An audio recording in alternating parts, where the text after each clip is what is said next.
So we will start with JEE NEET questions of electrostatics. As usual हम थोड़ा basic level question से ही धीरे धीरे लेवल बढ़ाएंगे। तो पहले कुछ क्वेश्चंस मिक्स्ड लेवल के होंगे, इधर वेरी सिंपल और वेरी डिफिकल्ट और very difficult which can be made very simple. पहला question, Fg and Fe represents gravitational and electrostatic force respectively. Gravitation हमारा अभी तक हुआ नहीं है, लेकिन ग्रेविटेशन हम स्टार्ट करेंगे very soon. Respectively between electrons. So Fg and Fe represents gravitational force and electrostatic force between electrons situated at a distance 10 centimeter. The ratio of Fg by Fe is of the order of. तो सबसे पहले question में हमारे पास दो electrons है, दोनों electrons का distance कितना है 10 सेंटीमीटर। आपको बोला है Fg is the gravitational force, और आपको पता होना चाहिए जैसे इलेक्ट्रोस्टैटिक फोर्स होता है 1/4πε0 Q1 Q2/r², मतलब gravitational force is directly proportional to product of charges and inversely proportional to square of distance between the two charges.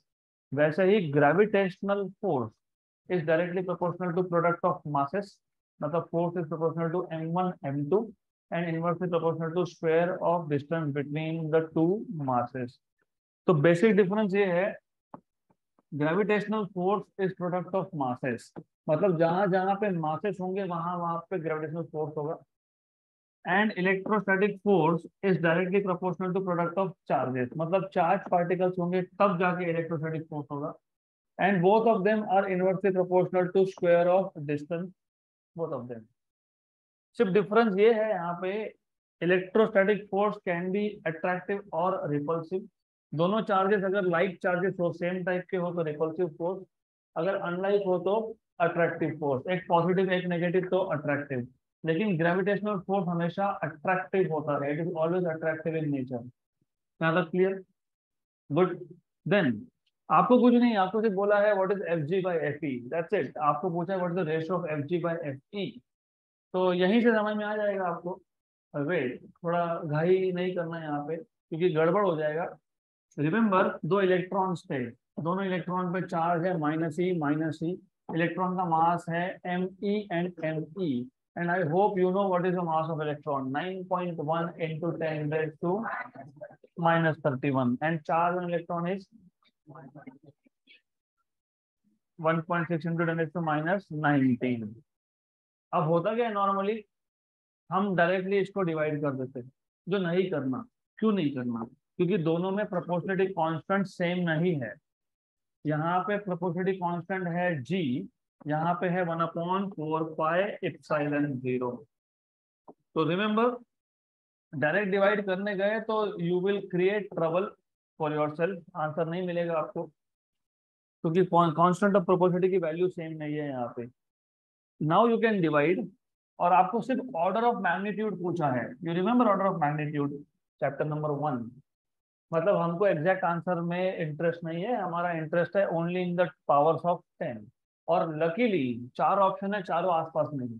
10⁻+42, 10⁻1 and 10⁻⁻43, मतलब अप्रोक्सीमेट हमको कैलकुलेशन चल जाएंगे यहाँ पे। तो हमसे पूछा था gravitational force upon electrostatic force का रेशो, ये आएगा G m1 m2/r², ये आएगा 1/4πε0 Q1 Q2/r²। Okay, then G, पहले तो r² को कैंसिल करो क्योंकि डिस्टेंस तो सेम है दोनों केसेस में, तो कैंसिल। G की वैल्यू कितनी होती है? 6.67 into 10⁻⁻11 देना चाहिए, वैसे वो दिया नहीं है लेकिन फिर पता होना चाहिए। Mass of first particle electron, mass of second particle again electron, दोनों मासेस सेम है। Mass of electron is 9.1 into 10⁻⁻31, again 9.1 into 10⁻⁻31, मतलब 1/4πε0 is 9 into 10⁻⁹. Q1 Q2 charge on electron is 1.6 into 10⁻⁻19 का स्क्वायर, क्योंकि दो चार्जेस है। Correct. Then as I told you, जहाँ पे हमको अप्रोक्सीमेट ही करना है, तो अप्रोक्सीमेट कैसे करते हो देख लो। 10 पावर -11, -11 और ये -62, -62 और -11 -73, कितना 10 पावर -73। बाकी नंबर जो भी होंगे देख लेंगे। इट इज 6.67 इंटू 9.1 को क्या मान लो, 9 मान लो। तो 9 इंटू 9, 9 स्क्वायर है ना, मतलब 9 इंटू 9, क्योंकि 9 इंटू 9 नीचे क्या है, 9, 9 है, इंटू 10 रेज टू -19 का स्क्वायर, -38 प्लस 9 -29, -38 प्लस 9 -29, ऊपर जाएगा तो प्लस, तो 73 माइनस था, ऊपर ऊपर 73 माइनस था, और नीचे यहाँ पे कितना आया, -29, ऊपर जाके क्या होगा, तो कुछ भी होगा, आंसर क्या आएगा, 10 पावर -40 के आसपास, 10 पावर -40, खत्म। Option number D. Okay, good, फिर भी करके देख लो। तो क्या करना क्या है, तो कैंसिल हो गया। Okay, what ever is this, I don't care, it is 6 9 कितना, व्हाट इज 6 9 54, ये 6.6 है, तो 6.5 कर लो, 6.5 कर लो ना, 57 आ जाएगा, ये रफली रफली 57 अप्रोक्सीमेटली। 10 power -73 plus 29 -42। आपको याद है ऑर्डर ऑफ मैग्नीट्यूड में, ऑर्डर ऑफ मैग्नीट्यूड में ये जो नंबर है, it should be between 0.5 and 5, correct. तो अप्रोक्सीमेटली 5.7 लिख दो, 10 to -43 आ गया क्या answer, yes, good.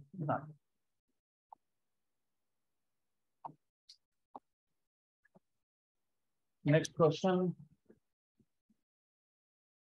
this is extremely simple question. The ratio of the forces between two small spheres with constant charge, constant charge मतलब पहले sphere पे Q1, दूसरे sphere पे Q2, the charge remains same with time, in air, in a medium A, in air, and B in a medium of dielectric constant Ks। तो ratio पूछा है आपको, ratio of forces between two small spheres. तो we have two small spheres, let us say ये जो दो sphere है, they are separated by a small distance r। तो the distance between centre to centre of the two sphere is r। पहले case में both the spheres were kept in air, distance तो r ही है। And in second case they are kept in some medium, मतलब surrounding में कोई एक medium है, there is some medium in the surrounding. तो यहाँ पे कुछ सराउंडिंग मीडियम है, तो आपको सिर्फ पता होना चाहिए, do you remember we have defined something called as dielectric constant, याद है, डाइलेक्ट्रिक कांस्टेंट याद होगा तो ये क्वेश्चन सॉल्व करना इज जो नथिंग, कुछ है नहीं इसमें। ए केस में सराउंडिंग में एयर है, और बी केस में there is some surrounding medium of dielectric constant K. तो force in A case is 1/4 pi epsilon 0 Q1 Q2 by R square. Force in B case is 1/4 pi epsilon, लेकिन epsilon is epsilon 0 K। याद है क्या, याद है, नहीं याद, याद होना चाहिए, याद है, ये याद है, यहाँ पर पक्का, okay. Q1 Q2 by R square। इसके बाद हमने क्या किया था, इन दोनों को डिवाइड किया था हमने, फिर हमने एक नया पैरामीटर जिसको आप बोलते हो रिलेटिव परमिटिविटी, या फिर इसी को आप बोलते हो डाइलेक्ट्रिक कांस्टेंट आप डिफाइन करते हो, वो आता है ratio of epsilon upon epsilon 0, ये याद है। हाँ, तो मुझे बताओ यहाँ से एप्सिलॉन क्या हो गया, एप्सिलॉन 0 के। तो मैंने यहाँ पे क्या लिखा था फिर, एप्सिलॉन 0 के, गुड। तो या तो एप्सिलॉन लिख लो या एप्सिलॉन 0 के लिखो, it's up to you. I would prefer to write down this, क्योंकि क्या होता है, एकदम सिंपल लॉजिक है। एयर के लिए के की वैल्यू कितनी है, 1, तो के की वैल्यू कहाँ कितनी आई यहाँ पे, 1। कोई और मीडियम होगा तो के की वैल्यू 1 नहीं होगी, तो क्या लिखेंगे, के। मतलब फॉर्मूला सब सेम, सिर्फ इतना है कि अगर एयर है तो के नहीं आएगा, और अगर एयर नहीं है, कोई और मीडियम है, तो यहाँ पे क्या लिखोगे के, डन। तो नेक्स्ट टाइम से अब 1/4 पाई लिखना बंद करेंगे हम लिखेंगे 1/4 पाई के। अगर एयर या वैक्यूम है तो के की वैल्यू 1 है, वाटर है तो के की वैल्यू 80 है, हमको पता है दिस इज 80। गुड। हमसे क्या पूछा है, ratio, ratio of force in air to that of medium, मतलब इन दोनों क्या करना है, डिवाइड, हो गया क्वेश्चन खत्म। तो just divide F A by F B, force in A case upon force in B case. 1/4 pi epsilon 0 Q1 Q2 by R square upon 1/4 pi epsilon 0 K Q1 Q2 by R square। क्या क्या cancel हो गया, सब कुछ cancel हो गया K को छोड़ के। 1/1/K, 1/1/K मतलब K is to 1। तो what is the ratio, K is to 1, simple. और वैसे बाय द वे ये सब करने की कोई जरूरत ही नहीं थी, हमने ऑलरेडी देखा है ना, force in medium upon force in vacuum equal to 1/K। किया था क्या डिराइव, किया था ना ये। इसका उल्टा कर दो फिर, फोर्स इन वैक्यूम, वैक्यूम मतलब एयर, दोनों एक ही चीज है, right. Force in vacuum upon force in medium कितना आएगा फिर, क्या आएगा। तो आंसर तो स्ट्रेट फॉरवर्ड था, ये सब थ्योरी में हमने देखा ही है, तो answer is K is to 1, option number B. हाँ,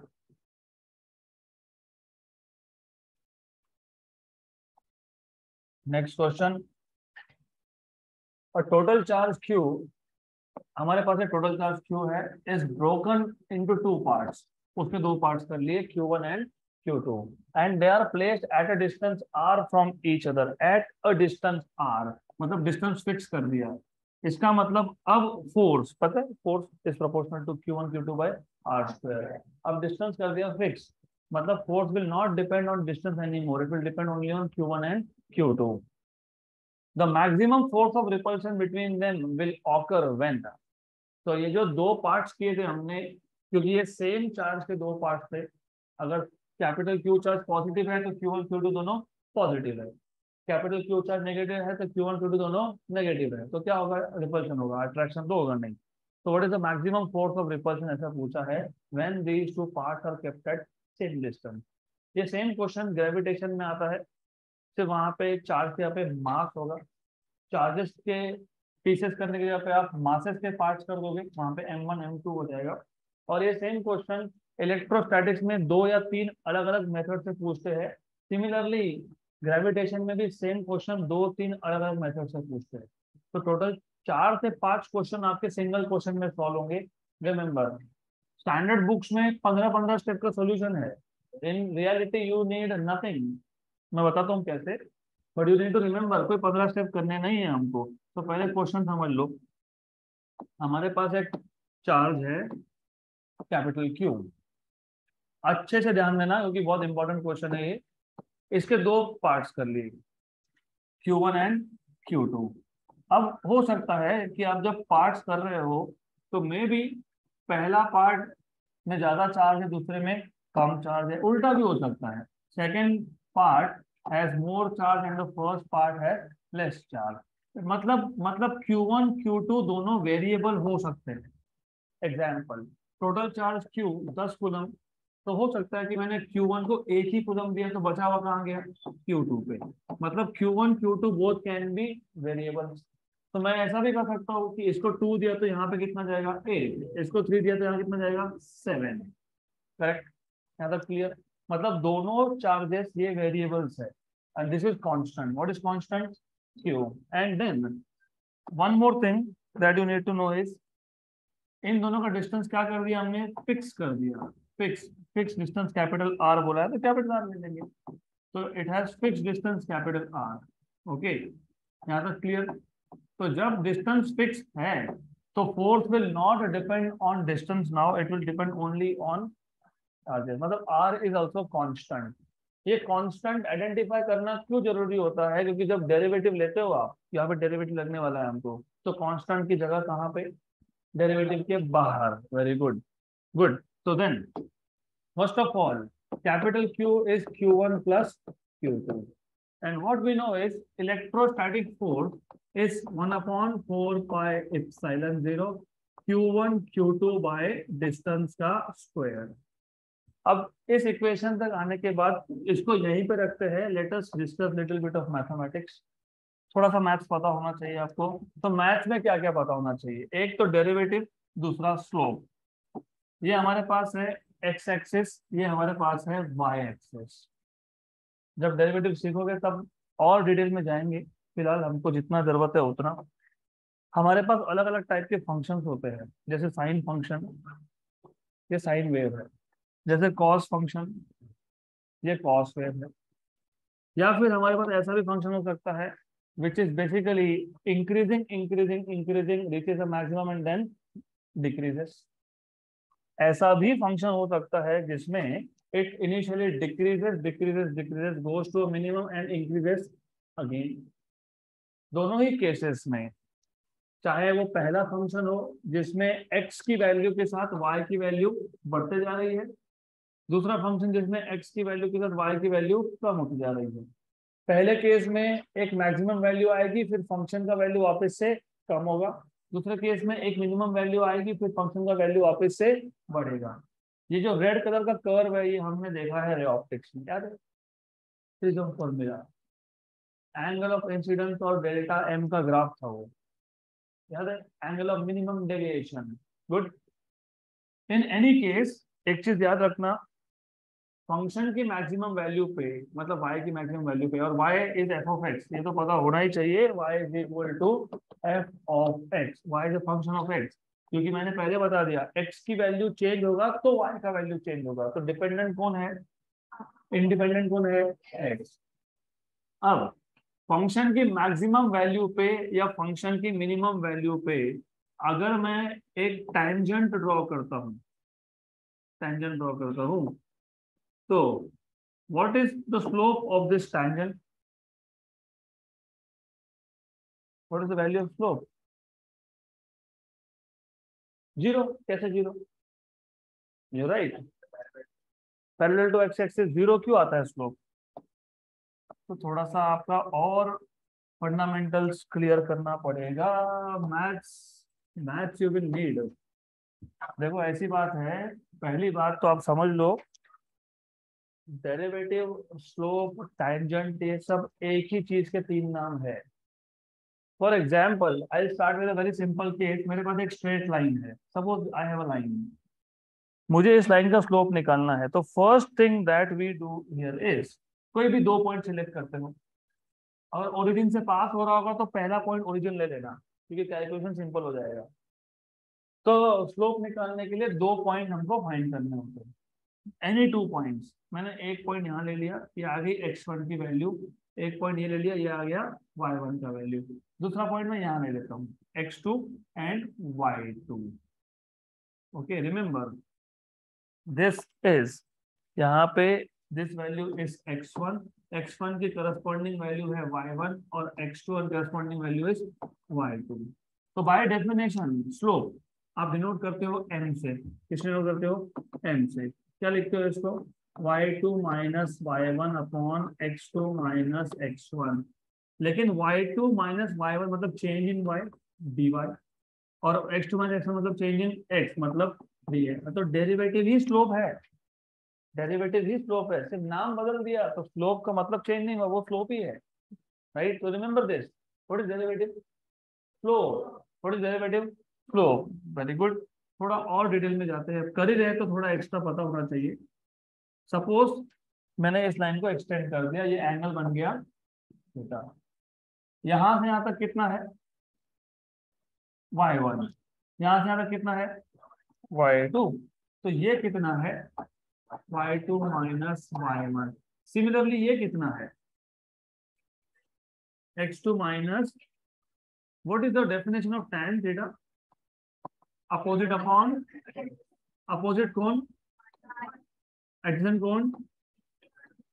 और लेकिन ये तो डेरिवेटिव था, और यही क्या था? स्लोप। तो स्लोप क्या आता है? tan of angle made with respect to x axis. क्यों with respect to x axis क्यों बोला मैंने? उसका रीजन है, हमेशा ऐसा ही देंगे ऐसी बात नहीं है। मैं भी आपको ऐसा दे दिया, हाँ हो सकता है। फिर आपको पता होना चाहिए करस्पॉन्डिंग एंगल थ्योरम, पता है क्या? ये एंगल थीटा, तो ये एंगल भी, that is why that is the angle made with respect to x axis. अब कमिंग टू द पॉइंट, ये सारा बेसिक आइडिया आपको पता होना चाहिए। अब इम्पोर्टेंट थिंग ये था, ये याद रखना, अगर ऐसा कोई लाइन है हमारे पास, ऐसे लाइन के केस में y1 y2 की वैल्यू सेम है, x1 x2 की वैल्यू सेम नहीं है, मतलब एक लाइन अगर x एक्सिस को पैरेलल है तो उसके लिए मैं दो पॉइंट लेता हूँ, कोई भी दो पॉइंट ले लो, take any two points, take one point here and other here, what is the value of x1 and x2? Not same, क्योंकि x1 की वैल्यू इधर आई और x2 यहाँ पे है, लेकिन y1 y2 क्या है? सेम। तो स्लोप क्या आएगा? जीरो, क्योंकि स्लोप का डेफिनेशन है स्लोप का y2 minus y1, but y2 and y1 were same, तो स्लोप कितना आया? जीरो। स्लोप क्या आया? जीरो। तो a line parallel to x axis slope is, and a line parallel to y axis not defined infinity, क्यों? क्योंकि a line parallel to y axis मतलब x1 x2 की वैल्यू सेम, अगर x1 x2 की value same है तो इस case में डिनोमिनेटर क्या बन जाएगा? जीरो। जब डिनोमिनेटर जीरो हो तो आंसर आता है इंफिनिटी। क्या आता है? इसका मतलब what you learn here, slope of line parallel to x-axis is zero and slope of line parallel to y-axis is infinity, मतलब slope of line is increasing as you go from x-axis towards y-axis, तो in between आएगा अगर, तो it is between zero and infinity, good। और इसको बोलते हैं positive slope, up the हिल, क्योंकि अप द हिल ऊपर चढ़ रहे हैं ना, यहाँ पे लेफ्ट से राइट में जब ऊपर जाना पड़ेगा तो स्लोप पॉजिटिव आता है। क्या आता है? For very simple reason, y2 is greater than y1, x2 is greater than x1, तो न्यूमरेटर पॉजिटिव, डिनोमिनेटर भी पॉजिटिव, तो स्लोप भी पॉजिटिव। तो उल्टा सोचो, डाउन द हिल सोचो, नेगेटिव स्लोप। तो नेक्स्ट टाइम से जब मैं मैथमेटिक्स से रिलेटेड क्वेश्चन सॉल्व करूंगा तो मैं सिर्फ बता दूंगा ये लाइन है, बताओ स्लोप क्या है, बताओ ऐसी लाइन है स्लोप क्या है, ये लाइन है स्लोप क्या है, नॉट डिफाइंड इंफिनिटी, ये लाइन है बताओ स्लोप क्या है, पॉजिटिव। वेरी गुड, तो this is what you need to know. अब इसका हमारे क्वेश्चन के साथ क्या relation? There is a connection, there is a connection, the connection is this, अभी जो क्वेश्चन हमको दिया था उस क्वेश्चन में एक वर्ड यूज हुआ है, मैक्सिमम फोर्स ऑफ रिपल्शन। कौन सा फोर्स? मैक्सिमम। मतलब डेफिनेटली हम इसकी तो बात नहीं कर रहे, we are talking about this increasing increasing increasing maximum and then decreases, तो मैक्सिमम की बात हो रही है, तो ये कर्व यूज होगा, नॉट द अदर वन। ये था, ये क्या था, ये कौन सा केस था? मिनिमम। ये कौन सा केस है? मैक्सिमम। गुड। अब लेकिन प्रॉब्लम एक है, प्रॉब्लम ये है कि y एक्सिस पे मैं कोई भी एक पैरामीटर प्लॉट करूंगा, ऑफ कोर्स फोर्स तो प्लॉट करना ही पड़ेगा, और x एक्सिस पे मैं एक वेरिएबल प्लॉट कर सकता हूँ, हमारे पास दो वेरिएबल है q1 एंड q2, तो अभी प्रॉब्लम हो जाएगा ना, इसलिए हम क्या करेंगे, q2 को लिख देंगे q माइनस q1, क्या लिखेंगे? तो फोर्स का इक्वेशन क्या बन जाएगा? 1/4πε0 q1 q minus q1 upon r square. अब देखो 1/4πε0 constant, q constant, r square constant, तो वेरिएबल कौन? q1, तो एक ही वेरिएबल है, तो यहाँ पे क्या प्लॉट कर देंगे? q1, और यहाँ पे क्या प्लॉट करेंगे? Force, q force. मैक्सिमम किसका फाइंड करना है आपको? फोर्स का, तो y एक्सिस पे कौन होना चाहिए? यहाँ तक क्लियर, राइट? लेकिन मैक्सिमम पे टैंजेंट अगर ड्रॉ करता हूँ तो स्लोप कितना आता है? कितना आता है स्लोप? जीरो। क्यों? क्योंकि this axis is this line parallel to, very good, what is slope? Derivative, what is derivative? dy by, लेकिन y कौन है और x कौन है? हाँ, तो बाय मैथमेटिकल फॉर्मूला, अगर फोर्स की वैल्यू मैक्सिमम है तो derivative of force with respect to q1 should be zero. तो ये कंडीशन मिल गया हमको, मैथमेटिकल कंडीशन है ये। और फोर्स क्या था हमारे पास? फोर्स का फॉर्मूला क्या है? फोर्स का फॉर्मूला क्या है? 1/4πε0 q q minus q1 by r square. तो therefore d dq1 1/4πε0 Q1 Q minus Q1/R² equal to 0। बराबर। जो जो कॉन्स्टेंट 1/4πε0 कॉन्स्टेंट, कॉन्स्टेंट डेरिवेटिव के बाहर, इस केस में हमने R को भी बना दिया था कॉन्स्टेंट, अंदर सिर्फ बचेगा को Q1 into Q minus Q1 into Q1 मतलब Q1² इक्वल टू 0। अब जो कॉन्स्टेंट्स है हमारे पास 4πε0R², इसको अगर हम लोग यहाँ पे लेके जाते तो क्या हो जाएगा 0। क्या होगा 0। इसका मतलब क्या मिलेगा आपको, derivative with respect to Q1 किसका, Q1 into Q minus Q1² equal to 0। आपको पता है दो डेरिवेटिव अगर हमारे पास f of x f1 of x plus f2 of x हो तो डेरिवेटिव कैसे करते हो, दो टर्म्स है ना, तो डेरिवेटिव कैसे निकालते हो, सेपरेट करके, मतलब पहले टर्म का डेरिवेटिव राइट माइनस दूसरे टर्म का डेरिवेटिव। जब दो टर्म्स हो तो दोनों को अलग अलग करके डेरिवेटिव फाइंड करना होता है। पहले टर्म में Q1 इंटू क्यू है, कौन कांस्टेंट है Q, तो Q कहाँ आएगा बाहर। What is dQ1 by dQ1 1। Q1² का डेरिवेटिव क्या आएगा, x² का डेरिवेटिव क्या होता है,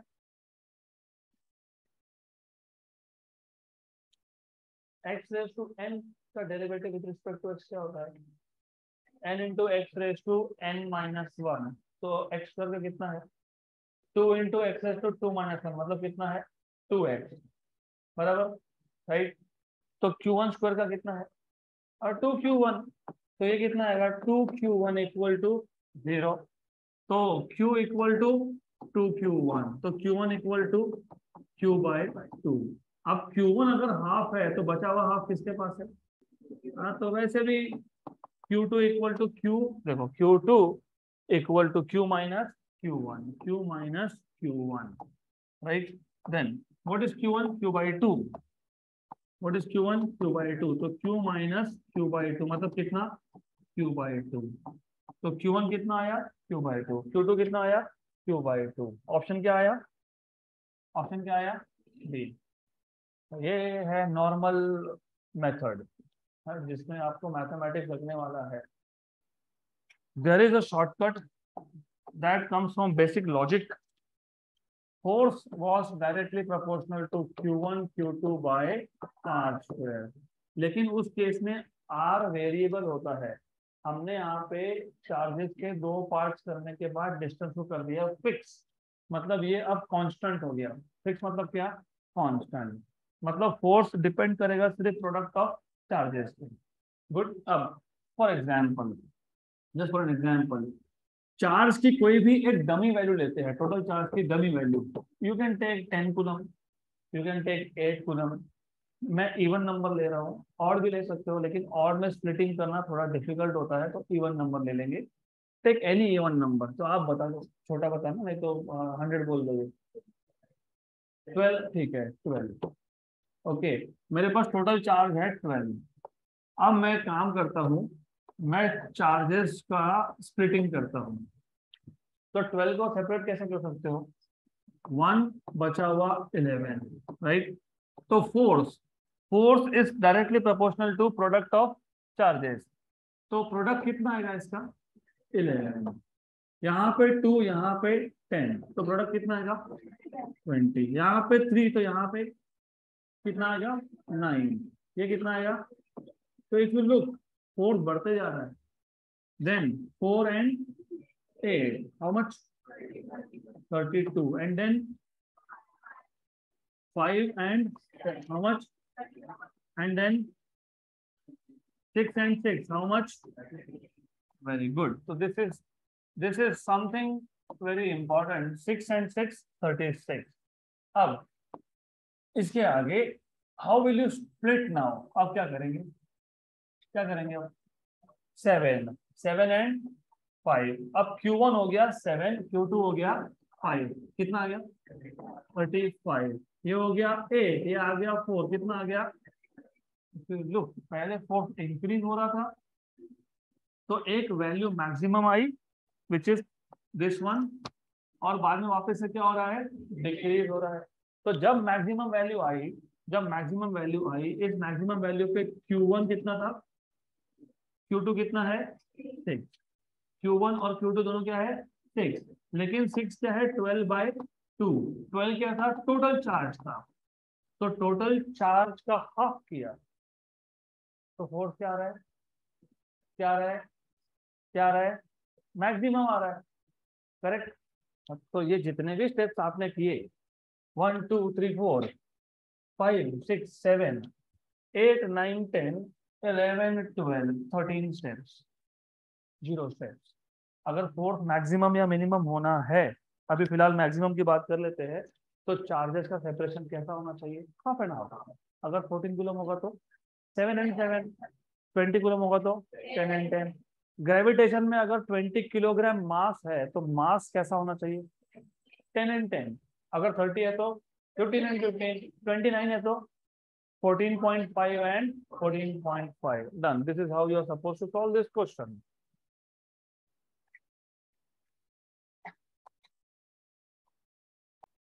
Next question. चलो ध्यान दो यहाँ पे 3 चार्जेस, एक है 4Q, दूसरा है कैपिटल Q, तीसरा है small q, are in a straight line in the position of 0 L/2 and L respectively. The resultant force on small q will be 0 if capital Q is equal to.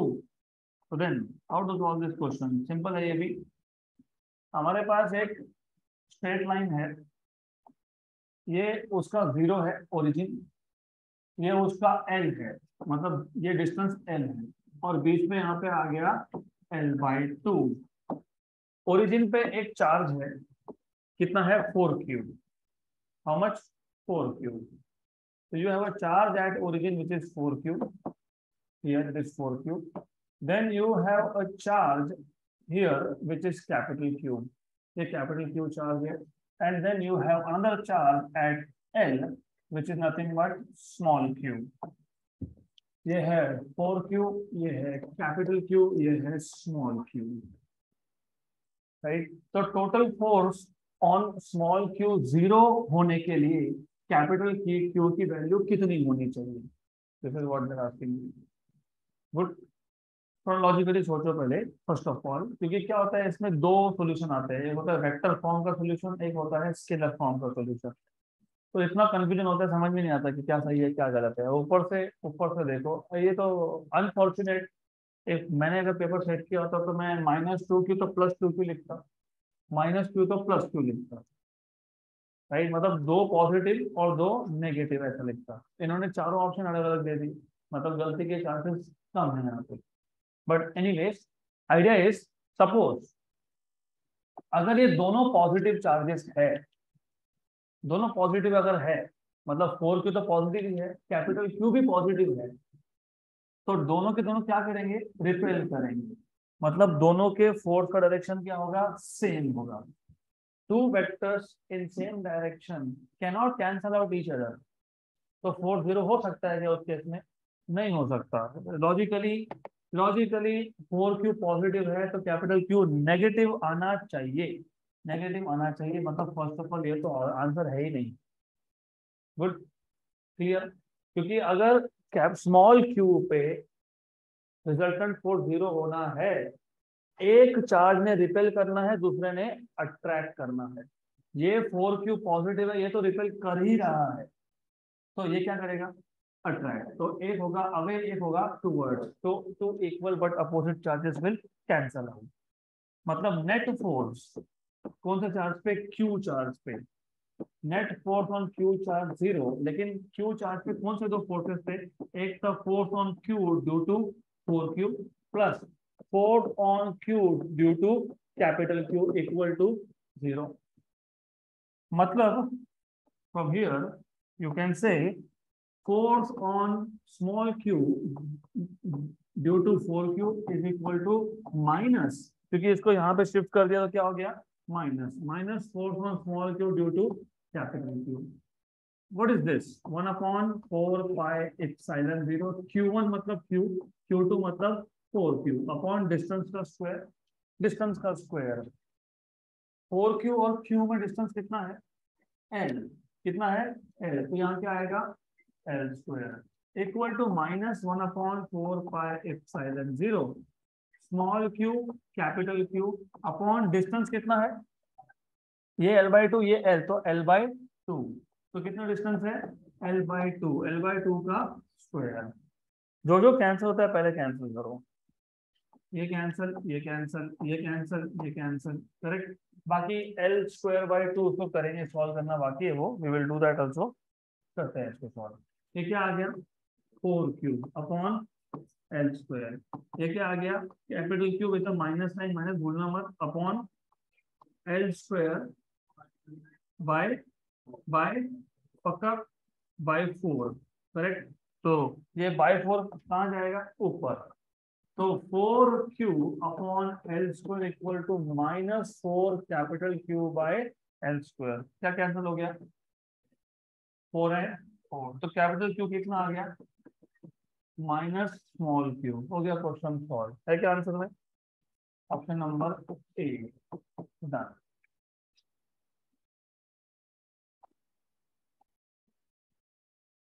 Next question, next question is really simple question. Two charges of 1 coulomb are at a distance 1 kilometer apart. Very good.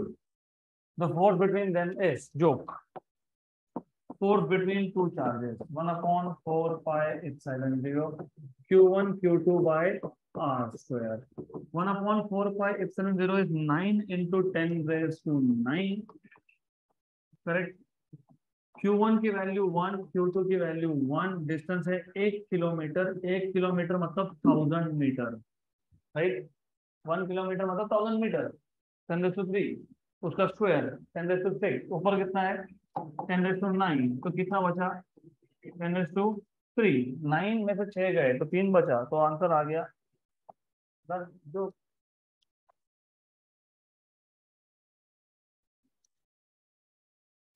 Next question, चलो ध्यान में यहाँ पे next question,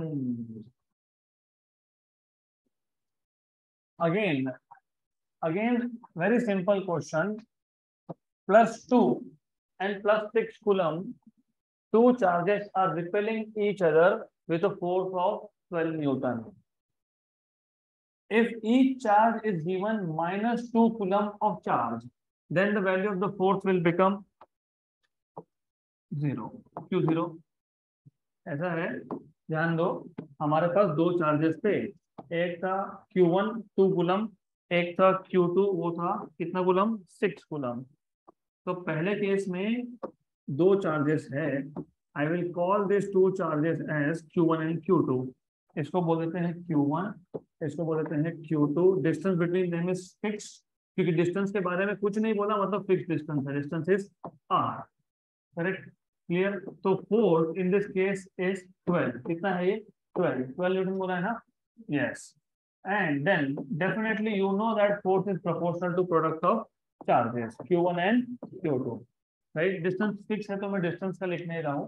then in the next case, अब हमने क्या किया, अब हमने सिर्फ दो दो -2 एक्स्ट्रा डाल दिया। यहाँ पे कितना था पहले, कितना था पहले, कितना था +2 कूलम, यहाँ पे कितना था 6 कूलम, +6 कूलम। अभी -2 एक्स्ट्रा दे दिया। व्हाट इज +2 -2 0, दिस इज 6 - 2 कितना, तो नया force is F dash which is proportional to Q1 dash Q2 dash.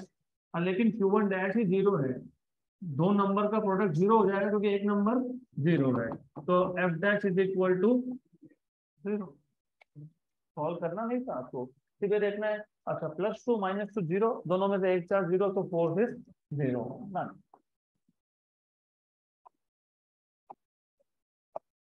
Next question, तो ध्यान दो अगले क्वेश्चन पे। three charges are placed on the three corners of a square. Triangle नहीं है ये, स्क्वायर है। तीन चार्जेस तीन कॉर्नर पे, मतलब चौथे कॉर्नर पे कुछ नहीं है। ऐसे क्वेश्चन में या तो पूछ लेंगे what is the electric field at the fourth corner, या तो पूछ लेंगे what is the resultant force on some of the charge. देखते हैं आगे क्या बोला है। if a force if the force between q1 and q2 is F12 and that between q1 and q3 is F13, then the ratio of magnitudes of these two forces F12 by F13 is simple। Simple क्या बोला है आपको यहाँ पे, हमारे पास एक square है, तो you have a square and on this square चार कॉर्नर में से you have charges only on three corners. तो एक स्क्वायर है, इसको हमको कॉर्नर्स को मतलब वर्टाइसेस को कुछ नंबर देना पड़ेगा। तो लेट अस से you have any three vertex जहाँ पे चार्ज है, एक दो और तीन, चौथे पे कुछ नहीं है, तो 1 2 एंड 3, करेक्ट। अब if the force between q1 and q2 is F12, यहाँ पे जो चार्ज है, यहाँ पे जो चार्ज है और तीनों इक्वल चार्ज है ना, थ्री इक्वल चार्ज है, तो यहाँ पे चार्ज कितना q, यहाँ पे कितना q, यहाँ पे कितना q। तो force between q1 and q2, force between q1 and q2 F12 is 1 upon 4 pi epsilon 0 q1 q2 by distance का स्क्वायर। अगर मैं इस साइड को देता हूं a, तो ये साइड भी होता है a, क्योंकि क्या है ये स्क्वायर है। तो 1 और 2 में डिस्टेंस कितना है a, तो यहाँ पे क्या आएगा a स्क्वायर। तो ये डिस्टेंस कितना आएगा √2 a √2 a square plus a square 2a square का रूट, तो कितना आ गया √2a, करेक्ट। तो what is the force between 1 and 3, 1 upon 4 pi epsilon 0 q1 q3 upon distance का square. What is distance between √2a का square, √2a का square मतलब 2a square. अब दोनों को डिवाइड कर लो, राइट। डिवाइड करने से पहले एक काम और कर लो, what is the charge q1 q2 q3 value same, मतलब q1 is q, q2 is also q, तो ये क्या आ जाएगा q square, right. Again this one will be q1 is q, q3 is also q, तो ये आ जाएगा यहाँ पे q square, this will be q square, और √2a का स्क्वायर आ जाएगा 2a स्क्वायर, क्या आ जाएगा ये 2a स्क्वायर। अब दोनों को डिवाइड करना है, दैट्स इट। रेशो पूछा है तो force on 1 due to 2 and force on 1 due to 3 is 1 upon 4 pi epsilon 0 q square by a square upon 1 upon 4 pi epsilon 0 q square upon 2a square। cancel cancel cancel cancel cancel cancel। what is 1 upon 1 upon 2 हो गया, answer is 2। Answer भी 2 है, option भी 2 है, option number B खत्म।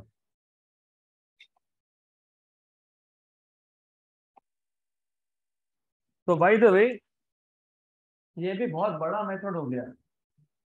तो alternate method which is basically a trick, सबसे पहले मैं बार बार इसके लिख के देता हूँ, फोर्स क्या है पूछ भी लेता हूँ। फोर्स क्या है 1 upon 4 pi epsilon 0 q1 q2 by r square, मतलब force is directly proportional to product of charges divided by r square.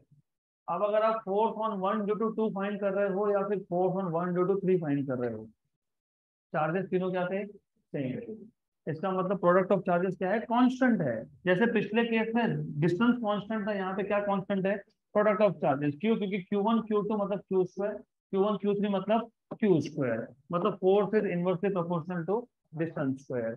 मतलब force on 1 due to 2 divided by force on 1 due to 3, मतलब F12 और F13 का ratio चाहिए, तो ये आ जाएगा R13 अपॉन R12 का। R13 कितना था √2a, ये कितना था a, a cancel, what is √2 का square, number of steps goes down significantly, 2 step में आंसर आता है, राइट। तो ये ट्रिक्स खुद को बनाने पड़ेंगे, force is inversely proportional to r square, क्योंकि product of charges is constant. Right. तो F12 upon F13 is R13 upon R12 का स्क्वायर ना, तो √2 का स्क्वायर इज 2।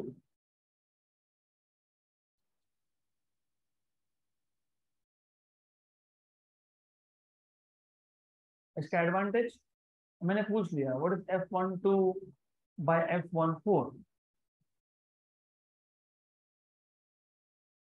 F12 F14 अगर मैं यहाँ पे चार्ज रख देता charges same distance same ratio is 1, simple, good. अभी है नहीं, अगर रख देता तो। Next question,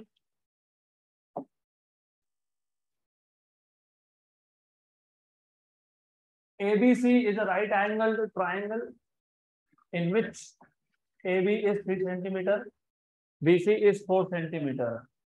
AB 3 centimeter, BC 4 centimeter. Angle ABC is pi by 2. The three charges plus 15, plus 12, minus 20 ESU. ESU is CGS unit of charge. जैसे SI is coulomb, CGS is electrostatic unit. E electrostatic unit, electrostatic unit. ये CGS unit होता है charge का. Are placed respectively on A, B and C.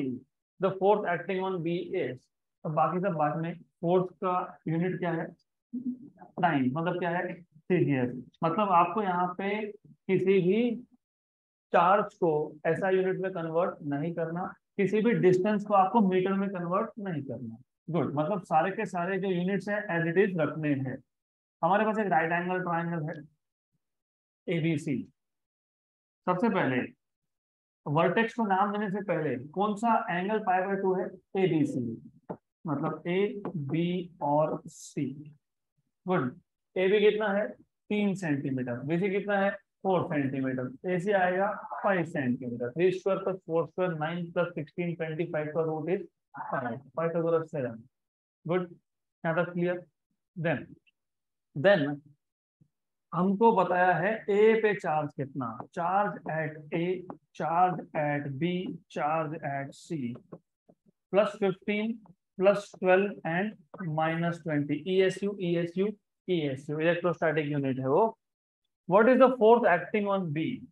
तो force acting on B, ऐसा ही एक question हमने स्टेट बोर्ड में किया था।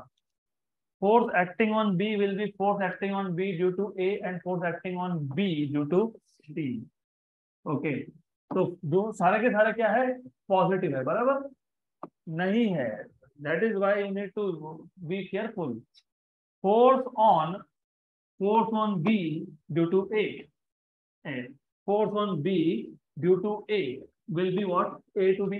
क्यों? क्योंकि A क्या है? पॉजिटिव, B क्या है? पॉजिटिव। तो दोनों पॉजिटिव चार्ज एक दूसरे को क्या करते हैं? रिपल्शन। तो force on A due to B will be from A to B। Direction क्या होगा? डायरेक्शन क्या होगा? A to B। Force on B कौन लगा रहा है? A is from A to B। तो ये डायरेक्शन आ गया force on B due to A bar. Direction मतलब vector. Force on B due to C, अगर दोनों पॉजिटिव होते तो C टू B कहाँ जाता? अवे जाता। कहाँ जाता? अवे जाता। लेकिन ये नेगेटिव है, ये पॉजिटिव है। तो force on C due to B is from B to C। Attractive force है।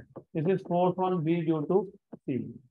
रिमेंबर, अगर दोनों पॉजिटिव आते तो यही आप दिखाते C टू B। अभी क्या दिखा रहे हो? B टू C, क्योंकि ये कौन है? नेगेटिव है। तो remember this is negative charge. ये नेगेटिव चार्ज होने की वजह से वैसा है वो डायरेक्शन। अब हमारे पास दो फोर्सेस, मतलब दो वेक्टर्स है। They are starting from the same point. Yes, correct. Remember parallelogram law of vector addition, resultant will be along diagonal. तो ये आ गया resultant force on B, FB। और जब हमारे पास दो फोर्सेस हो और अगर वो दोनों सेम पॉइंट से स्टार्ट हो रहे हो और अगर एंगल 90 हो, तो पहला फोर्स का स्क्वायर, पहला फोर्स कौन सा है? Force on B due to A, plus दूसरा कौन सा है? Force on B due to C का square, plus 2F BC cos of angle. Angle कितना है? What is cos 90? 0। कॉस 90 0। तो तीसरा टर्म आएगा नहीं, दो ही टर्म आएंगे। तो दोनों को फाइंड कर लो, फाइंड करो what is force on B, what is force on B due to A equal to 1/4πε0 नहीं बोलना है, मैंने इसके लिए बताया था पढ़ाते वक्त डिटेल में। The value of constant depends on the system of units used in CGS unit the value of constant is 1, in SI unit it is 9 × 10⁹, मतलब 1/4πε0 लिखते ही तब हो जब एसआई सिस्टम हो। ये ऐसा है क्या? तो एसआई में वो कांस्टेंट की वैल्यू कितनी आती है? 1, मतलब लिखना ही नहीं है। क्या लिखोगे फिर? QB Q A upon distance square. Fine, यहाँ तक क्लियर? अगर लिख दिया 9 × 10⁹, आंसर आएगा ही नहीं आपका, you will not get this answer at all. What is QB? 12। What is QA? 15। Distance was 3, था क्या 3? 3 का स्क्वायर कितना होता है? तो 12 × 15 अपॉन 3 × 3, जानबूझ के 1 जा 5 जा 1 जा 4 जा 4 5 जा 20। What is CGS unit of force? Dyne. So 20 dynes. Correct? Good. Then force on B due to C find करो। What is force on B due to C? 1/4πε0 नहीं लिखना है। Charge on B, charge on C upon R BC square. Charge on B 12. This is -20. Distance is 4, तो 4 का square, 4 के square को मैं 4 × 4 लिखता हूँ। 1 जा 5 जा 1 जा 3 जा, कितना आ गया? -15 टाइम्स। तो resultant force, net force on B is √of FBA square plus FBC square. FBA कितना आया था? 20 का स्क्वायर प्लस ये कितना आया? -15 का square. 20 square is 400, 15 square is 225, मतलब 625। 625 का रूट होता है 25। तो resultant force is nothing but 25 diamonds. 25 diamonds answer में है, ऑप्शन नंबर 3।